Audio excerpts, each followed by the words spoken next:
the strangest Namakwa quartz. Now, let's look, let me move it around like this to tell you why I say strange.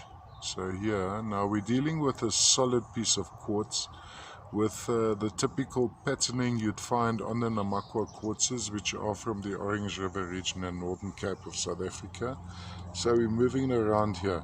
So here we have an indentation. So a crystal would have sat there in some stage of formation and left, but it's left its mark. So now typically quartz crystals, when we look at them, we'd see this termination, which you see on top there. Whereas with this one, that termination would sit right on the top. So maybe how we would display it is like this.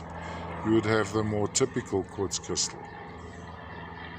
But when one immediately looks at this specimen, one doesn't see that. You know, for me, a more logical, or I'd be more used to displaying it this way. But this is actually pretty nice too, if you tilt it in like this. And of course, it's a smoky clear, very typical to the Namakwa quartzes from the Steinkopf deposit in Northern Cape of South Africa. These came out quite a few years back, and I believe are no longer being looked for due to who knows what. Orange River region, South Africa, Steinkopf, Namakwa quartz.